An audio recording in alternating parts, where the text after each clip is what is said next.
आज हम नया चैप्टर शुरू करते हैं, वृत्त।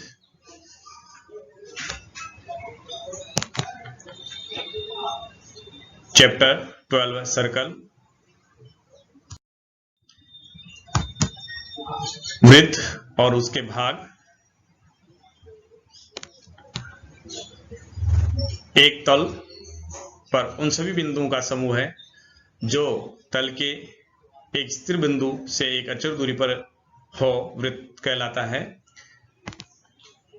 ये वृत्त और ये O उसका केंद्र और ये इसकी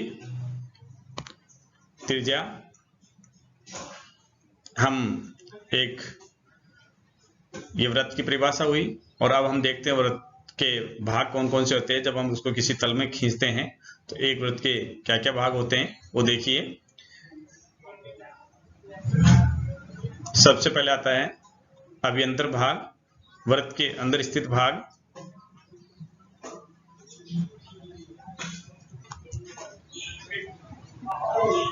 इस वृत्त के अंदर जो भाग स्थित है उसको अब अभ्यंतर भाग कहेंगे। दूसरा भाग होता है इसका वृत्त, जो इसमें काले रंग का घेरा जो बन रखा है, ये इस काले रंग के घेरे को अपन कहेंगे वृत्त। और उसके बाद में होता है इसका बहिर्भाग, जो वृत्त के बाहर स्थित होता है, जो वृत्त के बाहर स्थित होता है। ये इस वृत्त का बहिर्भाग हुआ, जो हल्के आसमानी कलर में इसमें दिखा रखा है, ये वृत्त का बहिर्भाग है। हम एक यहाँ वृत्त लेते हैं और उसका ये केंद्र खींचते हैं। ये इसका केंद्र हुआ और ये इसकी एक हमने जीवा खींची है, ये इसकी एक दूसरी जीवा खींचते हैं हम। तो इस तरह से हम देखते हैं कि ये सारी वृत्त की जीवाएं हैं।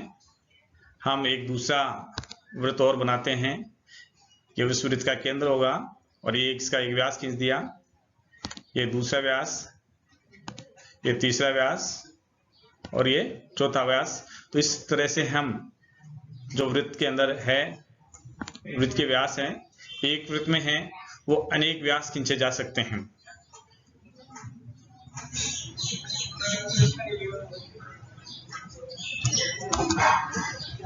ये एक हमने लिया वृत्त, इसके ऊपर ये बिंदु हमने लिया है P, इधर ये बिंदु लिया हमने Q।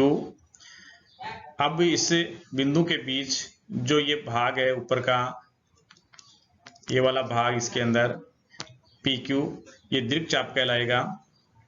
PQ है वो दीर्घ चाप कहलाएगा, ये इसका दीर्घ चाप है। और यहां से ये QP है, इसका वो होगा लघु चाप होगा। एक दूसरा वृत्त लेते हैं, इसके अंदर हम इसके अंदर एक व्यास खींचते हैं। तो इस व्यास के ऊपर का भाग है वो अर्धवृत्त हुआ और ये नीचे भी इसका अर्धवृत्त हुआ। तो एक व्यास है वो एक वृत्त को दो अर्धवृत्तों में परिवर्तित कर देता है।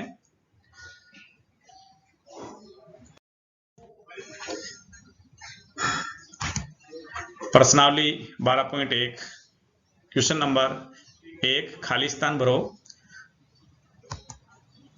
वृत्त का केंद्र वृत्त के खाली जगह यहां में स्थित है।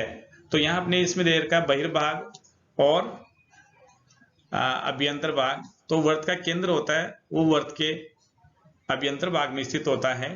तो इसके अंदर यहां खाली जगह में आएगा अभ्यंतर भाग, अभ्यंतर भाग।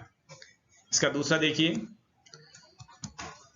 एक बिंदु जिसकी वृत्त के केंद्र से दूरी त्रिज्या से अधिक हो, वृत्त के खाली जगह में स्थित होता है।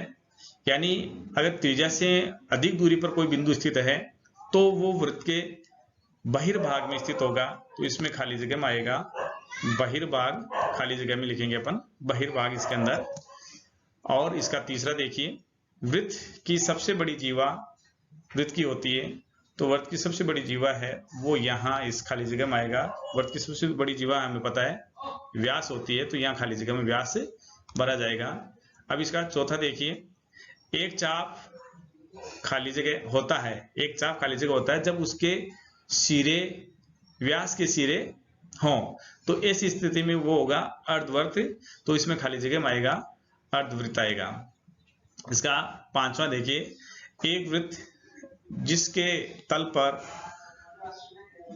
स्थित होता है, यानी एक वृत्त जिस तल में स्थित होता है उसे खाली जगह भागों में विभाजित करता है। यानी वो कितने भागों में विभाजित करता है, तो इसमें देखिए कि वो एक तल को, एक वृत्त है वो 3 भागों में विभाजित करता है, तो खाली जगह में आएगा 3। क्वेश्चन नंबर 2 देखिए, सत्य असत्य लिखिए। हमें सत्य और असत्य लिखने हैं, तो सत्य और असत्य में ध्यान दीजिए कि इसका पहला है, केंद्र को वृत्त पर स्थित किसी बिंदु को मिलाने वाला रेखाखंड वृत्त की त्रिज्या होती है, तो ये कथन सत्य है। तो इसका दूसरा देखिए, एक वृत्त में समान लंबाई के चाप जीवाएं होती है, तो समान लंबाई के चाप है वो चाप ही होंगे, जीवाएं नहीं हो सकती। जीवाएं वृत्त के अंदर से गुजरती है और 2 बिंदु को मिलाती है, इसलिए ये कथन असत्य हुआ, तो यह असत्य हो गया। इसका तीसरा देखिए, यदि एक वृत्त को 3 बराबर भागों में बांट दिया जाए तो प्रत्येक भाग है वो दीर्घ वृत्त होता है, तो ये बात भी असत्य है, क्योंकि बराबर भाग बांटने पर तीनों भाग बराबर हो जाते हैं, तो ये कथन असत्य हुआ। इसका चौथा देखिए, वृत्त की एक जीवा जिसकी लंबाई त्रिज्या से दुगुनी होती है, वृत्त की जीवा जिसकी लंबाई त्रिज्या से दुगुनी होती है तो वो वृत्त का व्यास होता है, तो ये कथन सत्य है। इसके बाद इसका पांचवा देखिए, एक वृत्त समतल आकृति है, तो ये कथन भी सत्य है। इसके बाद देखिए इसका छठा, एक तल पर स्थित उन बिंदु का समूह है जो तल पर एक स्थिर बिंदु से अचल दूरी पर होता है, एक व्यास कहलाता है, तो ये भी कथन असत्य है, क्योंकि एक तल पर स्थित उन बिंदु का समूह है जो तल पर एक स्थिर बिंदु से अचल दूरी पर होता है, वो वृत्त कहलाता है, जबकि इसमें ये व्यास दे दिया, तो इसके कारण ये गलत हो गया, यहाँ व्यास नहीं आना चाहिए, तो ये कथन असत्य है। इसके बाद में इसका सातवां देखिए, वह जीवा जिस पर केंद्र स्थित होता है त्रिज्या कहलाती है, तो ये कथन भी असत्य है, क्योंकि यहाँ त्रिज्या की जगह इसमें आता, अगर त्रिज्या की जगह इसमें आ जाता है व्यास कहलाती है, तो ये कथन सत्य हो जाता है, इसके कारण ये भी असत्य हुआ है। इसी के साथ अपनी प्रश्नावली 12.1 पूरी होती है।